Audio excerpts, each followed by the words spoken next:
Hello everyone, welcome back to our channel FANFICTION podcast. Today we will continue our journey of what if Belle was money hungry. Before we start, please like, share, subscribe, and comment in the comments section if you want anything. Chapter 9. And how would you rate your overall combat capabilities right now? Far better, my lord. While occupying this marvelous set of enchanted metal armor, I feel as though I was summoned at around level 57. Excellent. I muttered slowly while steepling my fingertips with a wide grin on my face. It looks like Project Escort was more successful than I anticipated. What started off as an idea to save on mana costs by foregoing the usual illusion spell required to make it seem as though I was actually accompanied into the dungeon by an armored adventurer for my cover story eventually became a project aimed at providing me with an effectively permanent high-leveled bodyguard. The individual pieces that made up the armor set were created with the create greater item spell. The spell could create any single large, high-value item, unless it can be grouped up as a thematic set, like a conference table plus chairs, so long as the material composition was non-magical. The special material used for the armor set was the result of my need to use up some MP before I allowed myself to sleep for 2 hours, thanks Ring of Major recuperation over the past 2 months. As a result of this minor research project, I managed to create, using magic, a special alloy after comprehending the non-magical atomic composition of the fantasy metal samples, e.g. mithril, valmarth, together with non-magical fantasy steel-type alloys like Damascus and normal metals with high electrical conductivity, e.g. silver, gold, copper. I have been labeling it as Damascus Electrum in my head, as I couldn't think of a better name for it. The equipment created using Damascus Electrum was then enchanted individually, right before shower time, then fitted together to complete the suit of armor that was meant to house a summoned monster that would act as my escort. Naturally, I had to summon a monster that would be able to wield simple weapons, at the very least, and be shaped humanoid enough, or can shapeshift to some extent, to use the armor. Thankfully, I had a monster in mind from the very beginning and already tested the summon monster's ability to use metal armor, created using the weaker, create item, spell, earlier to make sure I wasn't wasting my time. Having assigned 5 levels into my Sage class, as I didn't have any better classes at the time, after collecting yesterday's quest rewards, bringing my total caster levels, arcane, up to 50 and giving me access to 8th tier spells, I quickly learned summon monster 8th, and used it to summon a greater air elemental into the sealed suit of armor. The greater air elemental was similar to the combination of a D&D air and lightning elemental. The latter's special abilities, which were ported to the Yggdrasil version in some form, were what gave me the idea to use them as an escort in the first place. Metal Mastery and Spark Leap were skills that usually applied bonuses to the summoned creature when in combat against a foe wearing metal armor.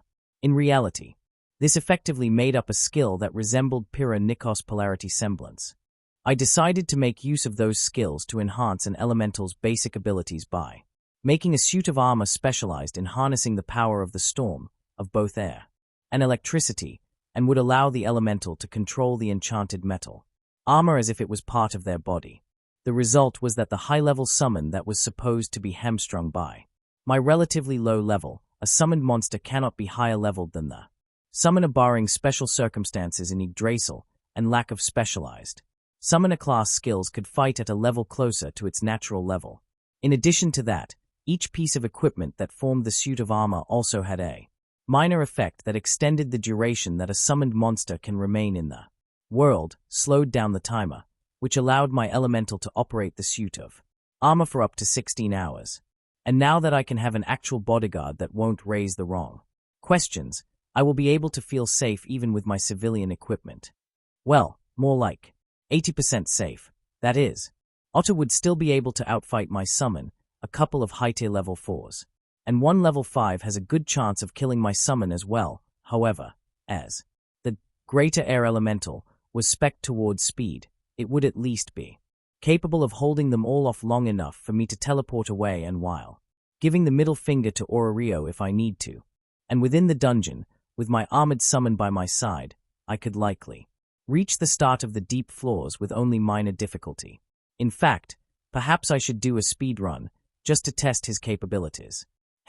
Now that I think about it, it would be rather boring to keep calling the summon, who would be refreshed daily, by its title considering that I would be replacing it with its higher tier version in a couple of levels. There might also be variants of the air elemental summon like an attacker, defender, or rogue type as I get to the higher levels. I also want a consistent single name or title so that it wouldn't count as lying if I am forced to answer a deity about my escort. Henceforth, you shall be known as Sir Robert Strong. Okay, maybe trying to think up a name after exhausting all my creativity with the next manga volume along with having a quarter-filled MP bar was not the best idea. In the end, I ended up copying off a Soyaf by accident. My lord, I feel deeply honored to carry that name for however short my time on this plane might be. Well, at least my elemental who will be LARPing as a knight seems happy. One Japanese-style breakfast later, minus the natto, I gathered up the paperwork required for Astrea's charity fund application and purchased some land outside Orario. I also started browsing through my unlocked job class list, after sorting it in descending order by rarity, apparently, that was a thing, and filtering for the jobs I wanted to see, to better plan for my future. As Yggdrasil system also had a total level requirement to unlock more advanced job, e.g. ninja and unique classes like Eclipse, I ended up unlocking many more jobs after hitting a total level of 50. My Elder Sage job class apparently uses a fraction of my total Sage levels to substitute certain job level requirements, which also added to the unlocked jobs list. I made some tiny notes next to a few jobs based on the limited description I got from the system. All things considered, I will probably be taking Arcane the Urge and Mystic Unifier as they should provide the strongest stat growths and skills, as there were more benefits for having higher levels in Sage job classes, and I wanted to see if I could unlock more jobs with higher Sage levels.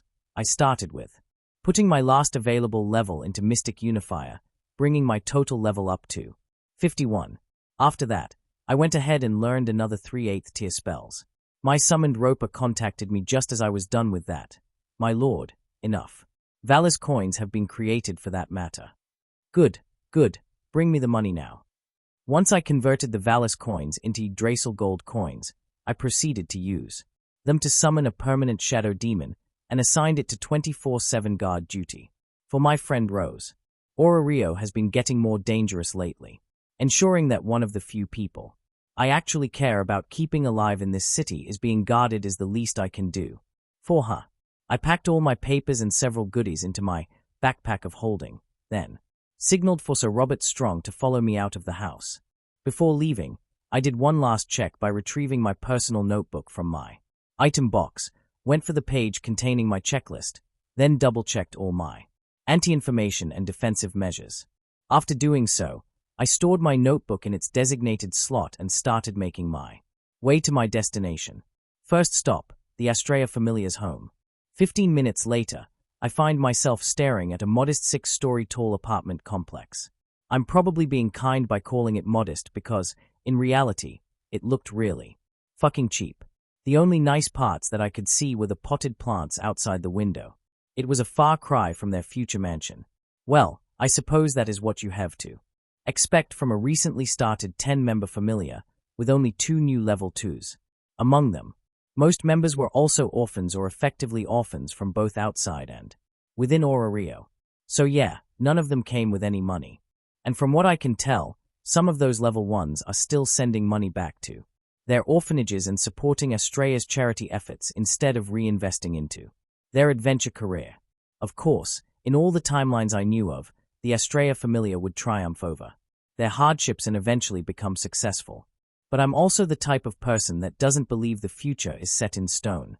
And, right now, I am extremely worried about their financial condition, which means I have to do something about it or their troubles will live rent-free in my head. As I knocked on the door and waited for a response, I started hearing some girls shouting at one another before the door was opened by a tired-looking Amazon, who was trying to rush out. "Iska, come back dash." "Whoa!" I exclaimed in surprise as I allowed myself to be knocked over by the Amazon, then accidentally grabbed the unsteady girl's arm as gravity was working its magic, so that she would fall over together with me. I also told my summon to not interfere for now using a quick telepathic message. Oof. Ouch. Oh, I'm so sorry. Are you okay? Ah, I will be okay. Just be more careful, all right. Before the Amazon could remember what she was about to do, her fellow familiar member, a young woman with grayish-blue hair and green eyes, picked her right up and apologized again. I'm so sorry for Iska. Please don't sue us. Okay, I can't say I was expecting that. Mariu, what are you saying? I don't really know. I just remembered Lady Estrella saying that line to a god when Elise accidentally knocked over someone and broke their stuff. Yep, sounds legit. After reassuring them that I was really unhurt and I wasn't going to sue them, they introduced themselves and brought me and my escort to the living room after I explained what I was there for. The more developed young lady's name was Mariu Riaj and the Amazon was Iska Bra. I vaguely remember the latter was supposed to be fashionable, but only after she got some kind of wake-up call from some orphan kids saying she looked like shit after overworking herself or something. I apologize for being blunt, but your face is a mess right now and this is just a suggestion. But you should take a look in the mirror, get some sleep and take better care of yourself. Iska acted on the first step of my suggestion and nearly screamed, "What the hell? I would rather not bet on a couple of orphan kids helping a stubborn Estrella Famelia realize her own unhealthy work-life habits. I need some sleep. Sorry, Mariu, for just now." The Amazon muttered as she left her weapon and sack, likely for carrying magic stones, on a nearby table and walked upstairs to her room. Mariu had her mouth wide open for a few seconds, then sighed and relaxed into a chair. Looking at me, she said, "Thank you for speaking some sense into her. Iska and I came from the same orphanage and lately, she has just been pushing herself too much to send money to them. I was just telling it as it is. I already had an idea that was the case, so I just deployed a tactical nod along with my response, as expected of an accomplished storyteller like yourself. The person I intended to meet walked in from the living room entrance. "Ah, beautiful as always, Mariu. And I have always been telling Iska to rest more and eat well, but that girl, she never really listened until you came along.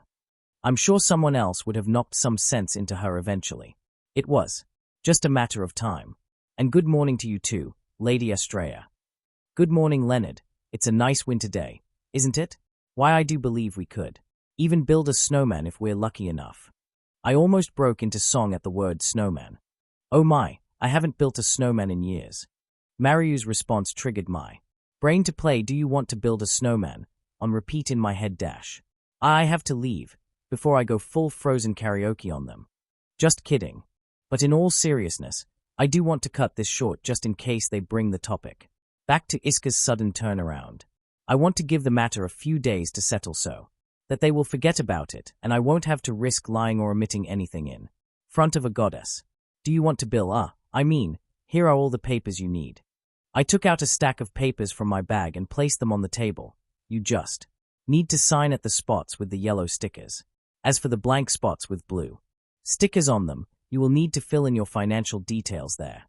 I also have template forms and an accounts book here to make your life easier later on. I have also written a step-by-step process and estimated timeline for everything to be sorted out here. Well, I'll be off to the dungeon with my escort here. It's been nice seeing you lovely ladies." Admittedly, I was starting to feel rather awkward as well. It was a lot easier speaking with Estrella and her little kids when I was taking up the role of a book author instead of just being myself. I can manage with Rose because she is a close friend, but right now, I'm not too comfortable with just being me with people I barely know. Before rushing off to finish off my land purchase, I also left behind a small sack of cookies and other snacks that I made for them to share sometime later. After making sure the crowd had a decent look at Sir Robert Strong accompanying me into the dungeon as per usual, I went off the main path and used greater teleportation to get down to the middle floors once I was sure no one was looking. Naturally, my teleport point was a monster pantry. There were about 100 monsters there, which is pretty average, considering it was close to their lunchtime now. So Robert Strong killed all of them in 59 seconds. Like, holy shit, he was fast. Once he was done with them, he quickly started gathering up their bodies by Species so that I could easily store them in my item box. As expected of a summoned monster, as they are born into this world with a kind of empathy. More like a jumbled-up copy of their summoner's memories, that matches my own. It instinctively had an idea of what to do. That said, I did compliment him. It feels easier to consider it a male, on a job well done, and gave him firm orders to affirm he was on the right track. I summoned a shadow demon, soon after, used one of my skills to locate Elise and Kagaya, as I was pretty sure they were in the dungeon, then sent it off to keep an eye on the girls. They were both tackling the middle floors together, as expected of the brave new level 2s, which also made it easier for me to keep track of both of them. While I can't call them friends yet, they already felt like little nieces that I wanted to spoil, and thus, I was willing to spare them an additional security measure once in a while. With that matter settled, I decided to go ahead with the speedrun plan and rush to the lowest floor that Sir Robert Strong was capable of soloing, killing every monster with one shot. A few hours later, on the 27th floor. Hold it down, I'm going to feed the monster now. Yes, my lord. Okay, I took a detour when I had this amazing idea for a special kind of magic staff. But in order to make it, I needed a magic conductive metal, and that shit was expensive. So I thought, hey, why don't I try making one by mutating a metal-type monster like this blue crab and hope its mutated shell becomes something like mithril? I was feeding it the magic stones from metal rabbits, fingers crossed they're metallic. Fur texture gets transferred, and light quartz, a crystal-type monster that shoots magical light beams, that we massacred a couple of floors ago in hopes that their traits get inherited by the strengthened monster. Just like with the jacked bird, it didn't take too well to the forceful evolution, so I had to restart its heart with the same spell I used last time. Thankfully, I didn't need to go through the long process again, as my Elder Sage job class gives me 100 extra spell slots for spells that I created on my own Sage spell list. Created spells, 5/100. Defibrillate, Tier 0. Generates enough electricity to safely restart a human-sized heart. Sense 0, Tier 7. Completely cuts off a target's senses. Forceful life transference, Tier 4. Applies a curse on a target that slowly drains its life, reduces HP, and transfers the stolen life force to another target. Healing. Shape item, Tier 7. Reshapes a target item into the desired shape. Made by combining and altering aspects from the create greater item and break item. Spell. Spell inversion, variable, reverses the effect of a spell, does not work well with non-specific spells like remove curse, although it is useful in spell creation as it reveals new aspects of a spell, e.g. magic circle or formula construction. Having saved the defibrillate spell, automatically ranked as Tier 0, like new Worldless Lifestyle Magic, into the list, I could just use it as I would a normal spell. In this case, I had to use the Boost Magic modifier to bring it up to Tier 1 as the blue crab needed a little more juice to get started again. Eventually, my murderous blue crabby evolved into a shiny Kingler ripoff with a rough bluish metallic sheen. Yeah, I don't have a cool name for it. I exhausted all my creativity for today by coming up with a Tunitier concept for a magic staff. Good, Sir Robert, good. Silent maximize magic, hold species. Kill him now. And then he did just by slicing through its ventral nerve cord. Crabs do not have brains the same way we do, without hesitation. I pouted and said, if we're not in any danger, then I permit you to play along. I shouldn't. That's the spirit. I decided to cut my dungeon trip short by bringing Sir Robert and myself back to my expanded basement home. I took out the giant enemy crab's corpse, checked for its new magic stone location, then started taking its shell apart for examination. I suppose this will do. I'll start with the most important spell that I want to imbue as its innate effect. This was another custom spell of mine, a reshape item, which was made by combining parts from a create greater item and break item as a sort of middle ground. Next up was a magic weapon, spell that could temporarily enchant a person's weapon with magic and increase its sharpness. After that, I started placing my usual suite of effects and empowering them with the sacrifice of many magic stones. As expected of Lord Leonard, to think that you will be able to create a weapon that allows a magic caster to make use of their high magic attack so efficiently. So Robert Strong was spending his last moments applauding my supreme tuniness. Yes, I made a magic staff completely out of magic conductive metal wires, that is. Countless reshaped wires out of an unnatural magical alloy were bound up tightly in the shape of a magic staff, but when its innate abilities were activated, it allowed me to manipulate the individual threads and reshape the staff at will. In other words, I could now use controllable metal wires as a weapon, which also had the effect of applying my current magical attack to the weapon when in use. I no longer needed to waste mana killing monsters with spells when I can physically do so with a weapon that scales with my magic attack, a weapon that can attack multiple targets and at a long range too. Of course, I can't claim the full credit for the idea. After all, it was John Smith, who is totally not Shadow-sama, from the eminence in shadows that taught me how cool metal wires are when properly used. This is going to be great dash. A loud, irritating scratching sound emanated from the walls as one of my magic wires slashed through it. Once I actually get enough practice so that I won't cut myself with it. Chapter 10. 2 weeks later. 27th floor. The water capital began on the 25th floor and continued to the 27th, with the Great Falls connecting all 3 floors. On each of these floors, a massive cavern contained the falls and a plunge pool as huge as a lake.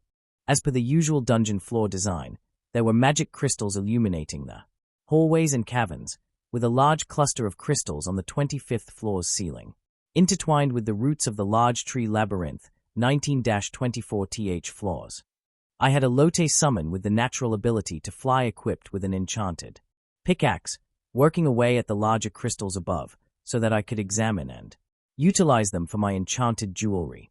Once my summon is done with the collection, I would need to use Mass Reshape item, a variant of my created spell that currently only works for targets with the same material composition, in order to create identical units of those crystals so they can actually be stored in a single item box slot. In the meantime, Sir Robert Strong was massacring any other monsters that were getting in the way. Right now, however, he was currently focused on protecting my worker summons, as I was strong enough to protect myself from monsters of this level. Too slow.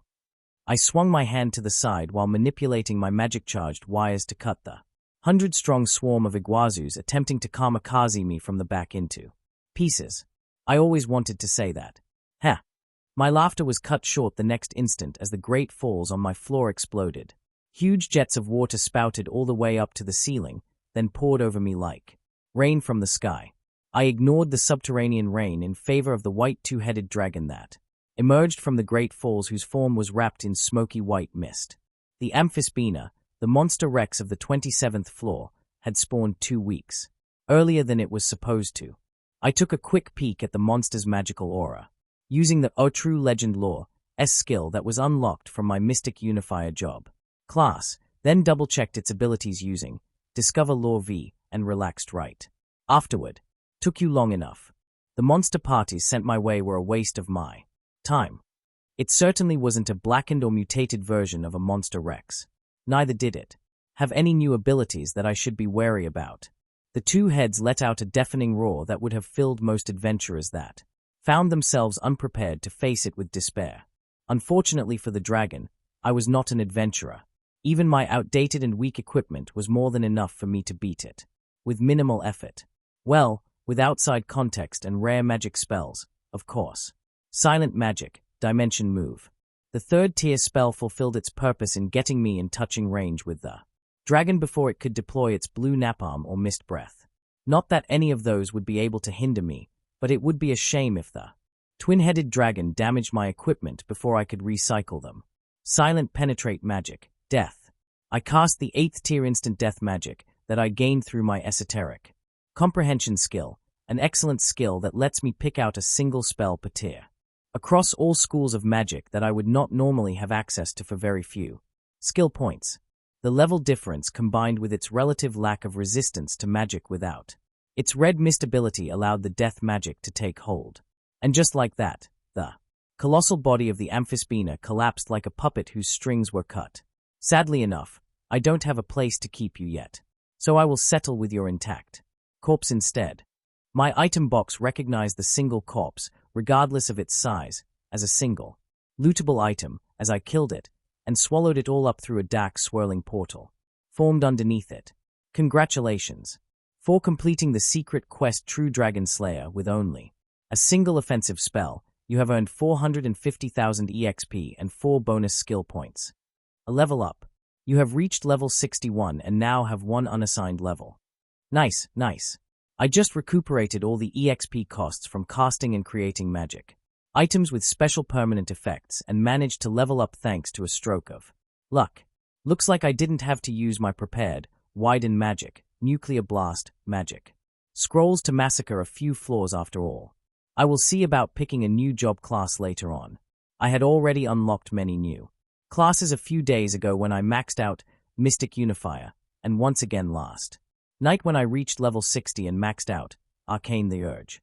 At the start of my journey, I was starved for good classes to pick from, and now I'm practically drowning in choices.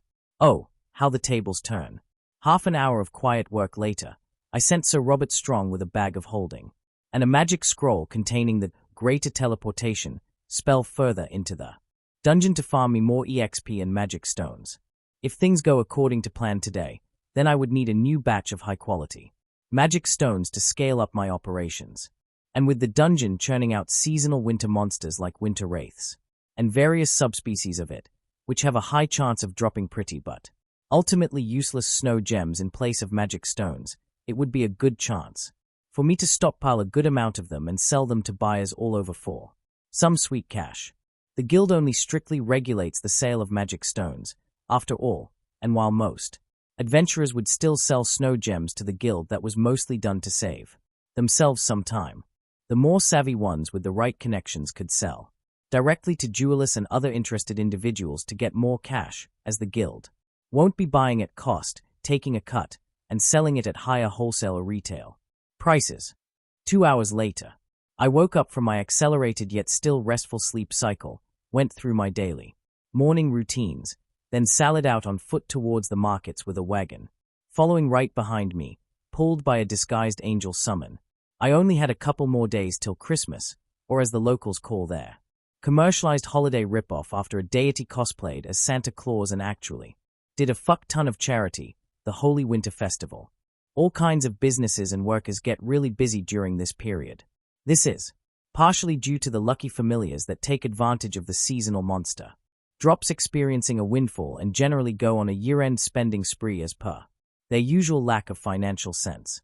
I must admit that I forgot to stock up on essentials for a bit of private Christmas festivities, namely, food ingredients. I don't have much need for objects that I could just create out of magic, so the only thing I really needed to buy other than land and property was organic food stuff. And while I could use a spell to create food outright like the New Worldus, the quality is rather mediocre by my standards, and if there is anything I am willing to spend time and effort enjoying in life, it is good food. Even though I had a magic ring that cuts my need for material sustenance, I still wanted to enjoy good food. What is the point of even living if your life is painful and filled with bad food? Now there's a thought, maybe I could write a light novel out of that. Probably not. If I can't shoehorn in harem elements into a gimmicky premise, then there is no point in writing it since it won't sell otherwise. The things I do for money. And here is the deed to your new land. You will find that it stretches from here to over here. The borders are marked by the fence built by the Demeter Famelia and Dash. Speaking of money, I'm pretty much out of legal cash again after coughing out the money for a huge plot of land. Well, at least I'm getting my money's worth, as I wasn't paying for any building, company or familiar services. The cost of the land itself, which was some significant distance away from the city proper and was surprisingly cheap by my standards, given that most of it wasn't particularly fertile at the moment. If I converted it all to farmland once I had access to the super-tier magic creation, then I would have enough land to work at to feed 50 people in a self-sustainable manner. In reality, I was going to incorporate modern techniques revolving around vertical farming and then apply magical solutions to make it work efficiently. After that, I would let the whole thing be managed by summoned low-level demons, angels, and other summonses. I wouldn't be competing with an actual goddess of harvest in terms of food quality. But at the very least, I would be able to save on food costs for more exotic ingredients and get a start on breeding Japanese-style beef cattle. There are probably some similar breeds to my world's cows in the Far East. I should ask Kagaya and some other Far Easterners about the type of cows there. And during my visit there, I might as well send a shadow demon to keep watch over Harrowheim, just to keep the buff magic plot device, as admitted by the author, safe and out of anyone else's greedy hands. Yes, it's all coming together now. Anyhow, with all my shopping done, I exited the city of Orario and made my way north, then turned eastwards at the designated market to get a good look at the land I bought. Okay, you there, leave the wagon and scout the skies to make sure no one is watching. I tell the angel as I cast several anti-information protection magics and invisibility on it. When my summon informed me that the coast was clear, I took out 7 identical metal-like poles that were individually made from magic conductive metal that was enchanted heavily to contain multiple permanent high-tier anti-information spells, defensive countermeasures, and my newly created spell synchronicity spell. Multiple uses of dimension move later, and I had planted all 7 poles along the edges and borders of my property. After that, I released the sealed low-tier druid spell, bless my sage skill, that would allow the enchanted poles to sink and bury themselves deep into the ground. After I was done, I teleported to the center of my property and cast a 9th tier spell that no decent Yggdrasil player would have bothered learning, as it lacked any defensive measures that its 10th tier counterpart, Create Fortress, would have. Oh, Create House. The air is really dry at this season. I wiped my dry, irritated eyes in an effort to properly look at the replica of my family home. There were some differences, considering that I had to add a special shed in the backyard to contain a separate power generator and water tank, rearrange the power and water lines, and make some changes to the original semi-detached house design, as I wasn't going to have any neighbors now, but ultimately, it was nearly the splitting replica of my last home when I was living together with my parents after graduating from university. Twin magic, create greater item. It was probably a foolish act, but I couldn't stop myself from replicating the two most used cars my parents had owned in the home's parking space. I will probably store it back in my item box later on, but for now, I wanted it there to complete the image. I stopped myself from taking off my shoes and entering through the front door at the last moment, as I remembered there were a few more steps before I could allow myself to do so. I went into the empty shed and took out several pieces of equipment I had created, enchanted, and tested beforehand. I began attaching the wires that led to my home's power grid to my hybrid power generator that converted the magical energy from dozens of inserted magic stones into mana compatible with my spells and electrical power. Right after that, I took out my enchanted water tank that would use the Create Water spell to fill itself up regularly, then plugged it into my power generator and connected it to my house's pipes. Starting up the power generator, I made sure that everything was working correctly, and that the power generation was sufficient before completing the final step. Spell synchronicity. I activated the spell, connected the power generator and the enchanted poles around my property's borders, deploying my defensive measures, connecting them to my generator, and allowing the spells to be charged and maintained wirelessly. Congratulations for the user's consistent ingenuity when it comes to the study, usage, and innovation of magic and magical items, meeting special job class requirements, and various other achievements. The system has seen fit to reward your efforts with the special job class, Magicologist. Finally. I brushed aside the notification and sighed out loud after my summon confirmed that the barrier is operating as expected. I'm home at last. My magically created house had all the chairs, tables, sofas, beds, closets, household appliances, e.g. ovens, microwaves, fridges, and freezers, air conditioners, electrical heaters, and power sockets. Even so, it was still bereft of many things that made it home. The people that made it home would never be there for me, but that was something that could be resolved in time. It would take a while to fill it up with the countless items my family owned, courtesy of our collective hoarder tendencies, and perhaps I may never get to that, but that's fine. I just needed enough to remember them by.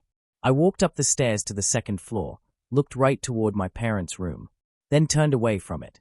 I walked left, ignoring my sister's room on my right four.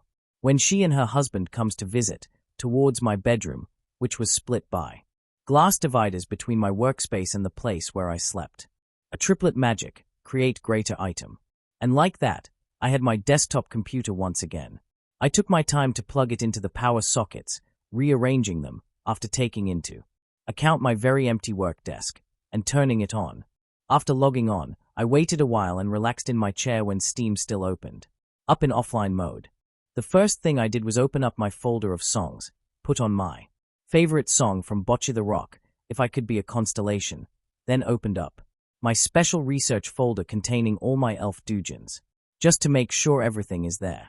I closed the folder soon afterward and simply enjoyed the music, appreciating it in a new way since learning the Far Eastern language here equated to learning Japanese in my world. There's only one star, shining so bright from hundreds of millions of light years away. You're so lucky. You're so loved by everyone. No, I'll always be alone. I closed every window of my computer and turned it off, turning on the air conditioner even though it wasn't necessary just for the familiar noise. I cast a spell to clean myself and tucked myself into my bed. I hugged my pillow tightly and cried myself to sleep for the first time in years. 2 hours later, I woke up refreshed and strangely at peace. When was the last time I truly allowed myself to feel and vent my emotions like that?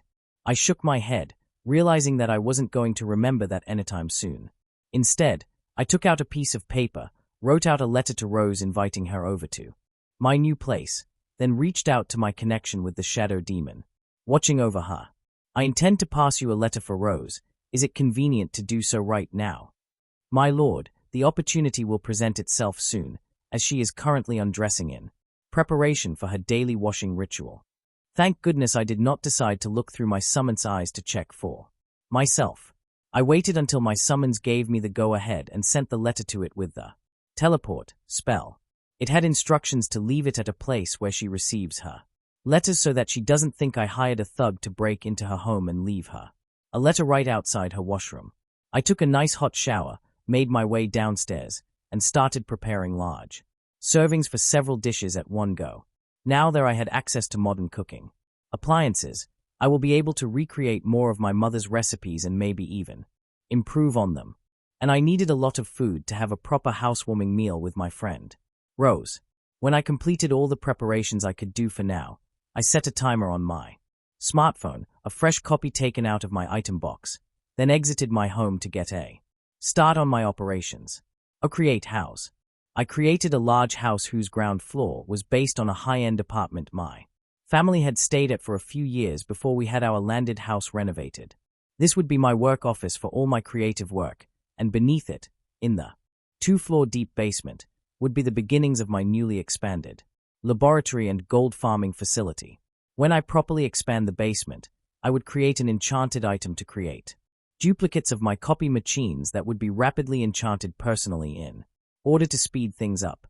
Furthermore, I would also need a dedicated space to contain large corpses of monsters and also living monsters, which I would want to control or at least breed safely in the case of very rare monsters, in order to farm for materials efficiently.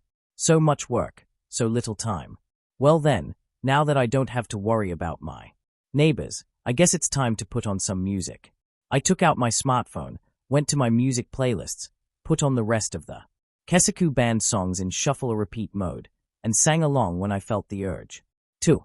Far, far away, we've met. It's karma, we'll meet again and again. Between the clouds. Character sheet. Name, Leonard Enfield. Race, human-ish. Affiliation, himself. Alignment, good. Karma, 270. Total level, 61. Job classes. Job level. Wizard, 10. High Wizard, 10. Arcane the Urge, 5. Sage, 10. High Sage, 10. Elder Sage, 5. Mystic Unifier, 5. Magicologist, 1. Genomancer, 5. Stats. HP, 44. MP, 80. PHY, ATK, 26. PHY. Def, 28. Agility, 33. Mag ATK, 69. Mag Def, 70. Resistance, 46. Special Ability, 74. Total, 470. Spell list. Spell list, total 183 spells. First tier, 21 camouflage, compass, magic arrow, summon monster first. Summon angel first, repair, sleep, create lesser item, camouflage, clean, create. Water, alarm, odorless, detect magic, detect life, light healing, feather fall. Translate, magic shield, etc. Second tier, 21 acid arrow, blur, continued light, cure poison, invisibility. Illusionary script, life essence, magic lock, mass compass, message, mana. Essence, minor illusion, preserve, protection from curses, suggestion, zone of. Truth, see invisibility, shockwave, summon angel second, summon monster second. Silence. Third tier, 21 copy, dimension move, fly, haste, hot spring, landmine, lesser. Full potential, lesser magic seal, lightning, lightning bird talisman, luck. Magic shield, slow, summon monster third, thunderball, catnap, remove curse, etc. Fourth tier, 21 charm species, charm person, clairvoyance, control cloud, create. Item, dehydration, hold person, mind protection, scare, see-through, shock. Lance, silver lance, summon monster fourth, etc. Fifth tier, 21 teleportation, permanency, dragon lightning, mind protection. Reinforce armor, haste, magic boost, anti-information protection, sensor boost. False data, life, false data, mana, mislead, summon monster fifth, etc. Sixth tier, 21 anti-information magic wall, anti-life cocoon, break item. Magic seal, magic destruction, complete vision, counter detect, control. Weather, penetrate up, summon monster sixth, lightning chains, etc. Seventh tier, 21 chain dragon lightning, create greater item, dominate, focus. Magic, greater hardening, greater illusion, greater luck, greater mind. Protection, greater resistance, greater teleportation, indomitability, mass hold. Species, paranormal intuition, summon monster seventh, etc. Eighth tier, 21 create house, dimension lock, earthquake, freedom, greater. Energy protection, greater full potential, mass dominate persons, mass dominate. Species, summon monster eighth, veil of moon, etc. Ninth tier, 15 call greater thunder, gate, God's eye, gravity maelstrom, infinity. Wall, nuclear blast, nuclear mine, perfect unknowable, tempest, temporal. Stasis, summon monster ninth, etc. Other spell list. Sage spell list of created spells, 11 or 100. Defibrillate, tier 0, generates enough electricity to safely restart a heart. Sense 0, tier 7, completely cuts off a target's senses. Forceful life transference, tier 4, applies a curse on a target that slowly drains its life, reduces HP, and transfers the stolen life force to another target. Healing. Shape item, tier 7, reshapes a target item into the desired shape. Made by combining and altering aspects from the create greater item and break item. Spell. Mass reshape item, tier 8, multi-targeted version of the shape item spell. Spell inversion, variable, reverses the effect of a spell, does not work well with non-specific spells like remove curse, although it is useful in spell creation as it reveals new aspects of a spell, e.g. magic circle or formula construction. Spell synchronicity, variable, etc. Chosen esoteric comprehension spell list, 10. Earth burial, tier 3 divine spell, druid. Phoenix flame, tier 7 divine spell, resurrection. Death, tier 8 arcane spell, death. True resurrection, tier 9 divine spell, resurrection. A Christmas, a hymn, holy night miracle, various POVs. Shadow demon dirge, POV. The demon smiled widely as his lord's demi-human female entered the carriage. Now that she was being watched by the carriage driver, which was another summon of his lord's, he was now free to handle a few outstanding tasks, right? After completing his most recent one, which, he might add, involved one of his favorite activities, namely, grave robbing.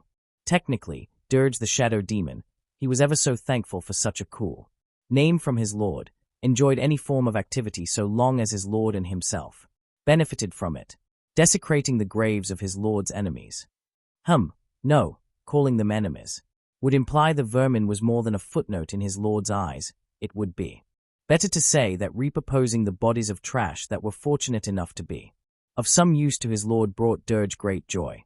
Ordinarily, the summoned shadow demon would only carry out such errands during Rose Fanet's working hours, as guarding the demi-human was not strictly necessary, as the guild was generally a safe place if one ignores the everless infiltrators that are there to gather intel and spread misinformation when needed.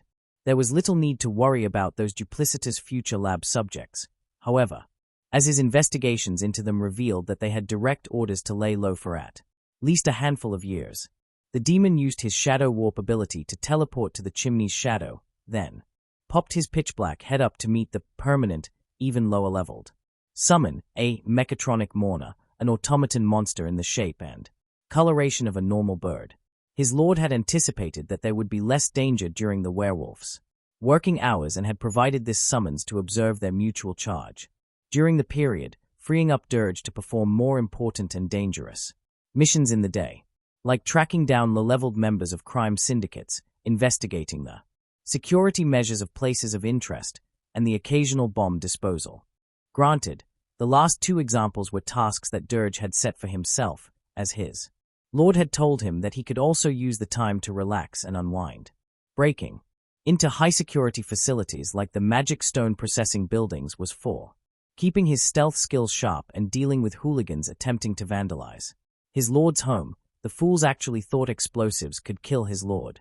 Ha ha ha, was pure pleasure. The demon's favorite had to be the time that Everless fanatic sat on what passed as a toilet in this world and had his ass blown apart by the same bomb he planted earlier. Funniest shit he had ever seen. And considering that, as a summon, he shared a copy of his summoner's memories, who had spent a long time perusing through memes that said a lot about how much Dirge had enjoyed himself. Anyways, that is enough reminiscing for now. Are the burial grounds guarded now? He asked the soulless bird. Its soulless skill gave it the passive ability to evade almost all information-gathering abilities, a question that would determine how he would approach his latest task. Chirp chirp, coast is clear. Excellent. Dirge uttered slowly while steepling his sharp claws with a wide grin. Half an hour and a report to his lord later, Dirge had been greeted by a gate, which he stepped through without hesitation, dragging along the corpse he had collected with him. My lord, I present to you the trash-syntact corpse, as you required. His lord glanced at the corpse for half a second and hummed. His complexion is better than I expected. They actually spared the criminal a potion. I guess they needed him healed enough to confess to his crimes. And his organization works quickly, considering they executed him in prison so easily. As expected of Lord Leonard, he was capable of understanding everything. Instantly, the unfathomable sage smiled and gestured toward the horse-drawn wagons, prepared near his new home, whose drivers were all dressed in very familiar armor. Dirge looked at his lord with his wide glowing yellow eyes in shock. My lord, could it be? Yes, it is time. You are free to watch the show from wherever you wish. First things first, it's time to put on the costumes. As his lord reached towards the corpse, Dirge knelt down and pleaded with him. Lord Leonard, I implore you not to sully your hands with such a task. Let me be the one to strip and arrange this corpse properly. Very well. Thank you for the initiative. It is my pleasure. After that little business, the shadow demon decided to hide in the main wagon, so that he could have the best view of what was to come. His lord had wrapped himself up in an illusion as he chose to play one of the leading roles. Greater illusion. With but a single spell, the scenery and the contents of the other wagons had changed. Suddenly it was as if they were now traversing through a snowy mountain, filled with tall trees. True resurrection. And just like that, the corpse was revived, somewhat disorientated by the recent experience. From his prime viewing location, Dirge could see the small illusionary words being placed directly at the criminal's cornea, which would provide the maximum immersive experience for what remains of the trash-short life. Hey, you're finally awake. You were trying to cross the border, right? Walked right into that Imperial ambush, same as us, and that thief over there. Ralof said to the confused piece of trash in front of him. It was just the first line, but Dirge already was on the verge of cackling like a madman. Hey, What border? W. Where the hell is the Q? And what the fuck is A? Skyrim. The unintelligent creature exclaimed. Damn you Stormcloaks. Skyrim was fine until you came along. Empire was nice. And lazy. If they hadn't been looking for you, I could have stolen that horse and bean. Halfway to Hammerfell. You there. You and me, we shouldn't be here. It's these Stormcloaks the Empire wants. The man created by the illusion continued the play even with the real criminal. Interrupting now and then. We're all brothers and sisters in binds now, thief. What the fuck, I'm supposed to be dead. Shut up back there. And what's wrong with him? Watch your tongue. You're speaking to Ulfric Stormcloak, the true High King. W. Who? The clueless criminal interjected into the scene, only for the horse thief to half answer the question for him. Ulfric, the Jarl of Windhelm, you're the leader of the rebellion. But if they captured you, oh, gods, where are they taking us? I don't know where we're going, but Sovgard awaits. No, no. I'm not going to die again. Oh, it looks like the scum has some brains after all. The revived sheep person attempted to escape by jumping off the wagon despite his bounds. Considering how unsuccessful he was, it appears as if while the fauna did reside in the soul, returning from death did not restore the connection to his divine patron. Dirge was a bit saddened that they did not get to the execution part because he really wanted to watch the mutton chop on legs fall into despair as he awaited to be executed once again. Well, that was fun while it lasted. At least the resurrection test worked out. Leonard changed the illusionary environment to something that resembled an icy hell, approached the struggling criminal, and stepped on the man's toes, turning them into a bloody stain on the ground. Ah, it hurts. I'm sure it does. However, your victim said the same thing you are saying. You didn't care then, so I hope you understand that I have no reason to care either. Dominate. Just like that, all resistance ceased, and the man was happily answering his lord's questions about his organization, how the underworld of Orario worked, and his experience of the afterlife. When done with his questioning, his lord granted the man mercy, flicking his pinky at the sheep person's skull, blasting flesh and bone pieces across the snow-covered ground. Honestly, the criminal did not deserve a painless second death. Dirge had come up with a few ways to make use of the bipedal sheep person before granting it the sweet release of death. Of course, the demon was sure that his lord had considered methods 10,000 times more effective than what he could ever imagine, seeing as those weren't used. It was clear that the conditions of starting Operation Happy Farm had yet to be met. Wasn't any different from the dungeon monsters. Hey? Dirge, I have another task. For you. Yes, my lord. I am happy to serve. I have scouted a certain village using God's Eye, and I want you to dig up a certain corpse for me. You will be provided a few magic scrolls to keep the corpse as intact and preserved as possible until I am ready to retrieve you and the corpse and perform my work. Yet another happy productive work day. Rose Fanet POV. When looking into the mirror, Rose found a rare wide smile etched on her face. After checking her hair and ears one last time, she made sure to keep her best smile on as she left her home from the front door. You look stunning, madam. Please, let us assist you onto the carriage. She froze at the sight of the ornate carriage out of awe for the first few seconds, then frowned in disappointment when she realized that Leonard hadn't actually come to pick her up himself, and instead, seemingly hired an expensive carriage service instead. Logically, she knew that she should have at least appreciated the fact that he was spoiling her, but she couldn't help but feel as if he toyed with her expectations, even if he never gave any indication of how he was going to pick her up and that. She accepted his invitation to his new home without asking for more details. And now she was starting to sound like her co-workers who complained about their boyfriends being incapable of reading their minds. Rose had no choice but to take back her remarks on them being illogical because she would be a hypocrite otherwise. Then again, who isn't a hypocrite these days? It can't be helped, I'm a girl as well. She sighed and allowed the armored carriage driver to help her up. Rose had to admit that the seats were extremely comfortable, and that being driven in a luxurious carriage where other people could see her filled her with a special feeling. Is this how a queen feels when she looks down on her hard-working citizens? Probably not. She was just imagining weird things at this point as the unique experience was getting to her head. Things got a little boring after they passed through the city gate, as the only things To really look at outside the carriage was dyed white. 10 minutes out of the city, and she was already getting sick of looking at snow. It was at this point that the driver reached through the window and said something to her. She couldn't help but feel that something was amiss. Like all the times she felt as if she was being watched. However, as nothing came out of her investigations of any potential stalkers, she decided to take a wait-and-see approach. Likewise, there was little she could do in this scenario except see what the driver wanted.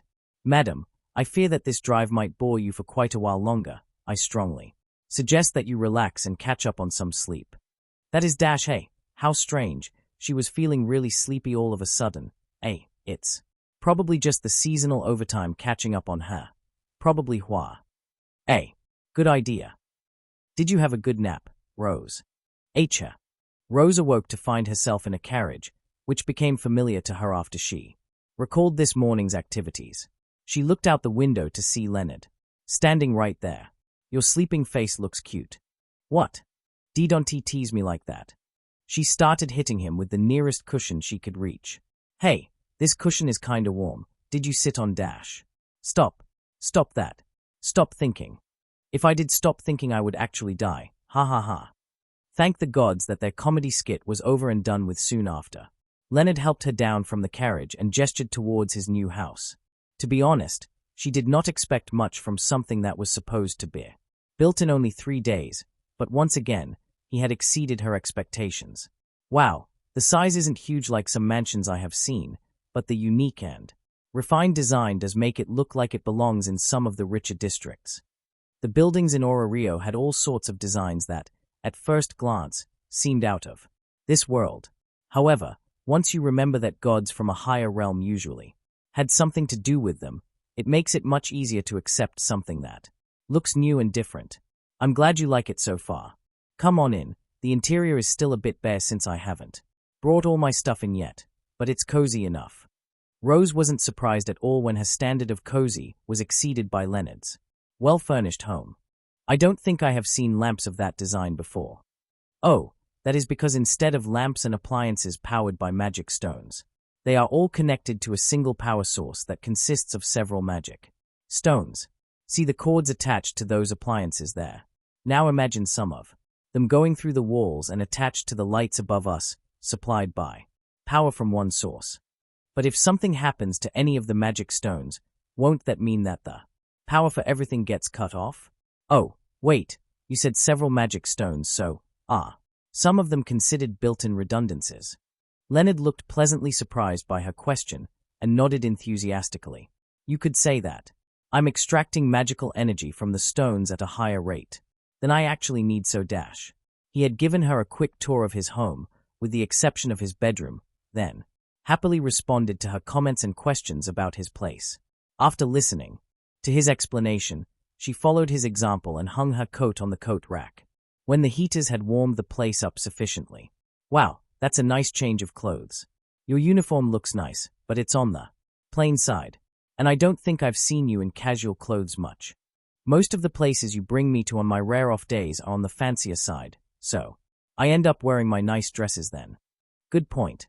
It's usually only your off days that we get to enjoy a long dining experience, so our dinners tend towards those sorts of places." From the looks of it, he was dressed up casually as well, with just a short-sleeved shirt and colorful soft-looking pants, of a design that she wasn't used to seeing. It was the first time she had seen him in clothes that didn't scream poor labor, unremarkable citizen, during the first couple of months, or extremely overdressed. "Professional. You look nice yourself." She scratched her cheek nervously, hoping that was enough. "You seem a lot more relaxed." He hummed and plopped himself onto his soft couch with a carefree grin. "I suppose I am. I just can't help it. I finally have a real place to myself, a home that I actually own that feels like home. And I have a friend over." His bright, welcoming smile and open posture made her want to seat herself down on his lap there and then. But she restrained herself and followed his example, sitting on the other end of the couch, then relaxed into it after experiencing its supreme comfort. "Ah, that's nice. I get what you mean. It feels like everything feels sorted, right?" "Yeah, like that. Of course, I still have lots to do, but after crossing an actual home Off the list, everything feels less urgent. Rose felt happy for him, but still groaned out loud, and said, "That's nice. If only I could feel that way too." Money problems? Not exactly. It just feels like I'm living to work instead of working to live. You know what I mean? Even with a promotion to a senior position lined up, I still feel unsatisfied. I know it sounds a bit entitled, but it just feels that way, you know. I get it, I really do. She and Leonard continued to chat about all sorts of things, like the history of the city. As expected of a history fan, he liked hearing her thoughts about the time when the Zeus and Hera famelia were around, adventure activities in general, things she was interested in, and so on and so forth. It was really nice to just talk about how she felt and loosen up like that. She couldn't do so back in the city even if she was going out as an ordinary citizen, instead of a guild employee. It still felt as if a single misstep, even out of uniform, would result in some form of trouble that she couldn't get out of. Rose idly wondered if that was the reason why she actually entertained the idea of dating adventurers. Was she just looking for someone that could actually protect her and also meet some basic requirements like not being stupid and overly in love with the dungeon? Her tastes had evidently changed as she started to like Leonard, but part of her wondered if she simply saw intelligence and money as just another form of power that she was attracted to. Now that she actually had thought about it, she was beginning to feel uncomfortable with the thought. What's wrong, Rose? Did her internal turmoil just show on her face? Ah, damn it. Are you really okay with this? It feels like you are doing more for me than I for you. Ah, fuck it, doesn't it? Feel like I'm taking advantage of you or something. Okay, that's a first. How can you be casual about it? I thought I was the one taking advantage of a young, impressionable pretty girl, out of desperation for a trusted friend. She knew that he was answering her honestly. She could tell that he was taking her seriously. Yet she was tempted to punch his seemingly unfettered expression. If you're wondering why I'm answering you like this, it's because I don't like getting swept up in, emotional responses. I don't want to be someone that constantly argues or escalates an argument by running my mouth on whatever I'm feeling in the present. I would rather take a step back, de-escalate, take some time, and actually have some constructive real talk instead. Rose took a deep breath and calmed down after realizing that she actually agreed with what he was saying for the most part.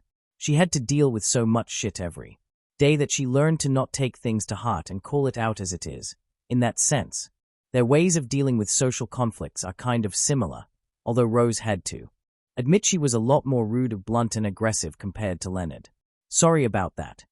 I'm sorry too, for sounding way too laid back there instead of, showing more concern on my face and stuff. She snorted at his awkward response. Yeah, fine, I know you meant well and all. Well, back to the topic at hand. While I could say the phrase I sort of believe in, the one about how friends don't count favors between them, I also know it's not true because everyone does count those things in the back of their mind, even if it's not really an objective measure. But that's beside the point. I can see where you are coming from, and well, the most immediate way I can see us solving this is through trial and error. Keep on being kind to one another until everything balances out, etc. So back to normal. Do I look like I know how to handle this sort of thing? Yeah, no, you do look pretty clueless. Leonard rolled his eyes at that. I'm not that inept in social situations, just because I have practically no friends. Rose wanted to say that was a mark against him, but then again, she lacked a group of friends herself. She certainly had a few co-workers and people around her neighborhood she could count on, but that was about it, especially after her mother moved out to some town with her second husband. All right, fine. Putting that aside, what are you looking for in a woman? Where did that? Leonard looked shocked for a moment, before quickly calming down. Oh, all right. Well, that's difficult to answer since the last time I considered the topic was before I arrived in Orario, and oh boy, was I a different person back then. He talked a bit about his country, where things were safe and why the age of maturity was pushed up by a few years, his higher education, and how he did not do so well because he slacked off. I matured a lot after being in the workforce for a few years, but even then, I was still a work in progress. If you asked me back then I would have said that my Ideal woman would have been just as capable or similarly intelligent as myself, have a certain level of worldly wisdom, but would have a different way of handling things that would let us complement each other. Looking back at it, maybe I gave up a bit on fixing my flaws and expected someone else to compensate for me. I don't know. I could just lack some self-confidence and thought badly about myself. Back then, in any case, Orario was another wake-up call that forced me to become more capable, and now, I have no clue. What kind of answer is that? Okay, fine. If I had to say it, maybe I want a pretty woman who is a bit heroic, or have qualities that make her seem just beyond normal. I don't know how to describe it. She just needs to be someone that can push me to be better. On the other hand, part of me doesn't care so much about the above features and wants a pretty woman that relies on me sometimes so that I can feel good about myself. Maybe I'm not that insecure nowadays, but I can't deny that I actually do enjoy taking care of beautiful girls like you. Figures that I would only qualify for the last category. Actually, considering that you haven't given up on keeping your adventurers alive, as their survival rate isn't one of your key performance indexes, I think you can fit the first category a little. You're being too kind. It's not like she cared whether the adventurers lived or died. She just doesn't want to blame herself for not doing her best to keep them alive and to maintain a spirit of excellence in whatever she does. Your good looks also meet one of my basic requirements. Are you disappointed with my shallow tastes yet? Rose thought about it for a while, then finally shook her head. No, not really. I have shallow taste in men too. Mind if I share them? Knock yourself out. I have been doing way too much talking for the day already. I feel like I've reached my social quota already. She rolled her eyes at the unashamed admittance of his antisocial tendencies. I like smart, handsome guys. I used to study at the education district when they rolled by Orario when I was a child. I couldn't stay there long because my mother didn't have enough money to pay for more than 2 years there without selling her body. However, the point is that I still learned a lot and picked up an appreciation for actually having an intellectual discussion now and then. I feel like my mind is being drained bit by bit, dealing with the idiocy that are adventurers, even some of the smart ones there are just weird sometimes, like they lack common sense. I get that you need to be out of the ordinary to survive as an adventurer, but with the way some of them act, it really makes you wonder if you are living in a storybook instead of reality. Leonard spat out a mouthful of water, then waved her concerns off and said, "Don't mind me, please continue." She took a moment to catch her breath and did just that. So anyways, I considered quitting my job and trying for a position where I wouldn't have to deal with idiots. But surprise, I'm in the sweet spot of being educated enough to be fast-tracked to a higher position in the guild, but not qualified enough to reach the top positions that often require the right connections and full graduation from a qualified institution like the education district. I got sidetracked a bit, and I'm still leaving a lot more details aside, but point is, I find myself stuck in my job at the guild because it's still one of the better paying and safest jobs in the city. And it was at this point she talked about her bad experience with adventurers trying to court her actually thinking about accepting an adventurer's confession, only for it to end tragically, her swearing off silly notions like romance with adventurers, and finally, how she felt that she might be aiming for men with power in one form or another that are occasionally way out of her league. This is the part where I say that you shouldn't feel bad, because women in Xianxia stories fall for even worse kinds of men, just because they have protagonist perks. I don't even need to know what those are to know that it provides little comfort to me. I think that we can both agree we all have pretty basic tastes and that we might still only be scratching the surface of our actual preferences and what we actually need or want from a partner. That kind of feels like we're back where we started. We have a better understanding of each other now. I think we can count that as a win. Are you really just going to leave things like that? Leonard's response was to look at her for what felt like minutes before he went over and loomed right over her, then said, "I think that we can afford to take some risks and figure things out together." As he leaned down and brought his face closer to her own, Rose closed her eyes, finding herself a little scared and excited about what he was going to do to her. Was that a kiss on her forehead? Rose opened her eyes to see a smirk on his face. Did she feel her face heat up in anger, happiness, and disappointment. She didn't rightly know at this point, but she really wanted to slap and kiss him right back. We ended up talking for a long time. I'm famished, aren't you? Fuck you. When you're older. I won't forgive you if the food isn't good. Yes, yes. She was forced to forgive him after the delicious 7-course meal. Oh right, I just remembered. Rose walked towards where she left her coat, searched through one of the pockets, and took out a wrapped box. I actually got you a housewarming present. Wait, actually it was meant to be your holy winter festival present, but since you got a new house all of a sudden and this is kind of expensive, I figured it can count for both. She relished the genuine surprise and anticipation on his face after receiving her gift. This is a pen, a magical pen. It was created by a mage with a mystery developmental ability so that it will never run out of ink.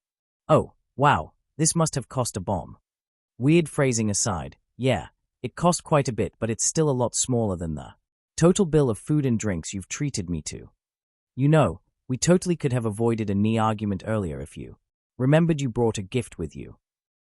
Aya, don't remind me. Not that I regret it or anything dash. You better not. I don't want you suddenly forgetting that you're my boyfriend. Yeah, of course. What's with that stupid look on your face? Nothing. Whatever. Anyways, I just realized I have been an idiot.